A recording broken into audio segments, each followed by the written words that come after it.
Hello hi friends, అందరికీ నమస్కారం. అందరూ ఎలా ఉన్నారు, ఏం చేస్తున్నారు? అందరూ ఆరోగ్యంగా మంచిగా ఉండాలని కోరుకుంటున్నాను. ఈరోజు వీడియో వచ్చేసి మొక్కజొన్న అటుకులు ఫ్రై చాలా సింపుల్గా ఈజీగా మసాలా ఏమేమి వేసి కలుపుకోవాలనో చూపిస్తాను. వీడియో చూసే ముందు ఫస్ట్ నుంచి లాస్ట్ వరకు ఎక్కడ స్లిప్ చేయకుండా చూడండి. ఇప్పుడు నేను ఒక కప్పు మొక్కజొన్న అటుకులు తీసేసుకున్నాను అన్నమాట. ఇప్పుడు స్టవ్ దగ్గరికి వెళ్ళి స్టవ్ మీద ప్యాన్ పెట్టేసి మనకు ఫ్రై చేసుకునే ఆయిల్ సరిపడే ఆయిల్ వేసేసాను అన్నమాట. ఈ విధంగా మంచిగా వేడి ఆయిల్ అనేది వేడి కానియాలి. ఆయిల్ అనేది వేడి అయిన తర్వాతనే వేసుకుంటే కనుక మనకు మొక్కజొన్న అటుకులు అనేది బాగా పొంగి వచ్చేస్తాయి అన్నమాట. ఈ విధంగా ఆయిల్ అనేది వేడైందన్నమాట. ఆ తర్వాత వచ్చేసి మొక్కజొన్న అటుకులు అనేది వేసేస్తున్నాను. ఈ విధంగా అటుకులు వేసిన తర్వాత ఈ విధంగా కలిపేసుకుంటూ బాగా మంచిగా ఎగనియండి. ఇప్పుడు ఫస్ట్ సారి వేసినప్పుడు ఆయిల్ అనేది ఇంకా కొంతసేపు వేడి కాలేదు, అందువల్లనే ఫస్ట్ వేసినటి మంచిగా పొంగలేదన్నమాట. ఈ విధంగా మనం ఆయిల్ వేడి కాకముందుకే వేస్తే గన సరిగ్గా పొంగవు.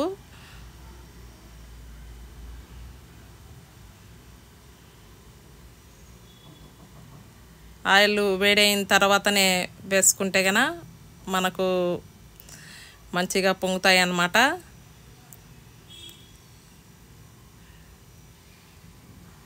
ఇప్పుడు మొత్తం అనేది తీసేస్తుంది అన్నమాట.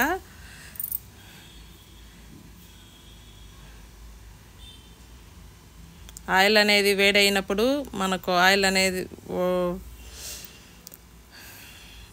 మొక్కజొన్న అటుకులు కానీ అప్పలం కానీ వేరేటి వడియాలు కానీ మంచిగా వచ్చేస్తాయి అన్నమాట.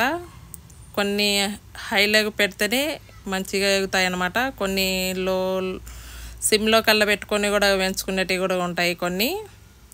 ఇప్పుడు చూడండి, రెండోసారి వేయడంతో అవి మంచిగా పొంగి పైకి వచ్చేస్తాయి అన్నమాట. ఈ విధంగా ఆయిల్ అనేది వేడి కానియాలి ఫస్ట్. ఇప్పుడు మొత్తం అన్నీ బాగా పొంగి వచ్చేసాయి అన్నమాట. ఈ విధంగా చేసుకుంటే గన మనం పప్పుచారు చేసినప్పుడు కానీ రసం పెట్టుకునేప్పుడు కానీ మన పిల్లలు స్కూల్ నుంచి వచ్చినప్పుడు స్నాక్స్ మాదిరి అయినా కానీ మసాలా కలిపిచ్చేస్తే గన మంచిగా చిన్నపిల్లల నుంచి పెద్దవాళ్ళ వరకు తినేస్తారనమాట. మనం మిక్సర్లో కూడా కలిపేసుకుంటే గన ఈ విధంగా పేల్చుకొని మిక్సర్లో కూడా కలిపేసుకుంటే గన మంచిగా ఉంటాయన్నమాట. ఈ విధంగా మొక్కజొన్న అటుకులు పేల్చుకునేటప్పుడు ఆయిల్ అనేది ఫస్ట్ వేడి కానియాలి. ఆ తర్వాత వచ్చేసి వేడైన తర్వాత బాగా పేలిన తర్వాత సిమ్మి లెక్కలు పెట్టేసి తీసేసుకుంటే కనుక మనకు మాడిపోకుండా పర్ఫెక్ట్గా వచ్చేస్తాయి అన్నమాట. ఇప్పుడు ఆయిల్ వేడి కావడంతో అవే పొంగి వచ్చేస్తాయి చూడండి. మనకు మెయిన్ అనేది ఆయిల్ అనేది వేడి కావాలి.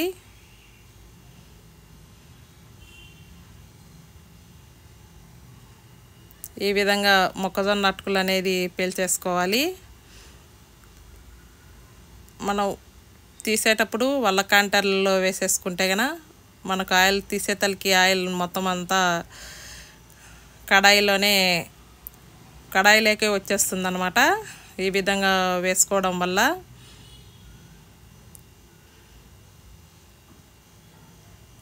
ఈ విధంగా మొత్తం అనేది తీసేసుకోవాలి.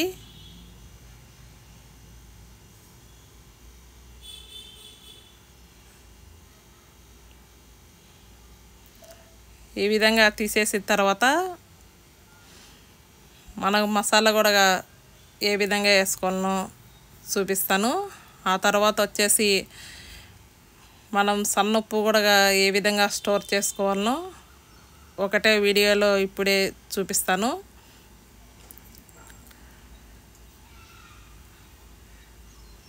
ఈ విధంగా మొత్తం అనేది తీసేసిన తర్వాత మొక్కజొన్న అటుకులు అనేది ఈ విధంగా పేల్చేసుకోవాలన్నమాట.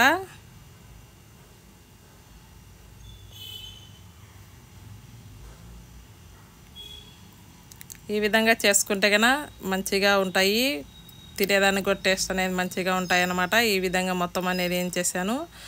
ఆ తర్వాత వచ్చేసి ఒక దొడ్డుపు ప్యాకెట్ అనేది ఒక స్టీల్ దవరాలో వేసేసి ఈ విధంగా ఎండబెట్టేసాను అన్నమాట. ఈ విధంగా ఎండలో పెట్టుకోవడం వల్ల మనకు ఉప్పులో ఉండేది తడి అనేది పోతుందన్నమాట. తడి అనేది వెళ్ళిపోయిన తర్వాత ఈ విధంగా మిక్సీ జార్లోకి వేసేసుకొని ఒక 2 రౌండ్లు తిప్పేస్తే గన మనకు దొడ్డుప్పు అనేది బాగా సాల్ట్ లెక్క వచ్చేస్తుంది అన్నమాట. మనం ప్యాకెట్ సాల్ట్ కాడికి ఈ విధంగా మనం ఇంట్లోనే దొడ్డుప్పు అనేది ఎండబెట్టుకొని వేసుకుంటే గన మన ఆరోగ్యానికి కూడా చాలా మంచిది.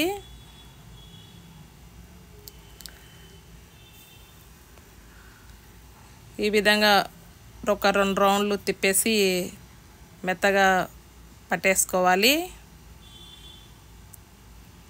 చూడండి, ఈ విధంగా పట్టేసుకున్న తర్వాత ఒక గాజు బట్టలకు కానీ ప్లాస్టిక్ డబ్బాలకు కానీ స్టోరేజ్ చేసుకుంటే కనుక మనకు కర్రీస్లో తక్కువ ఉన్నప్పుడైనా వేసుకుంటే కనుక మంచిగా వేసేసుకోవచ్చు. పెరుగులో కానీ మజ్జిగలకు కానీ ఈ విధంగా ఉప్పు అనేది వేసేసుకోవచ్చు అన్నమాట.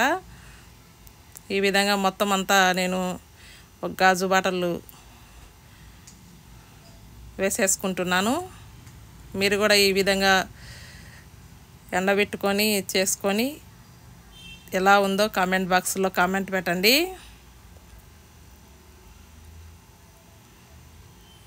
ఈ విధంగా చేసుకుంటే కనుక మంచిగా ఉంటుందన్నమాట. ఆ తర్వాత వచ్చేసి మొక్కజొన్న అటుకులు వేయించిపెట్టిన మొక్కజొన్న అటుకుల్లోకి కొంచెం కారం, ఉప్పు, చాట్ మసాలా మొత్తం 3 కలిపేసిన తర్వాత అటుకుల్లో వేసేస్తున్నాను అన్నమాట.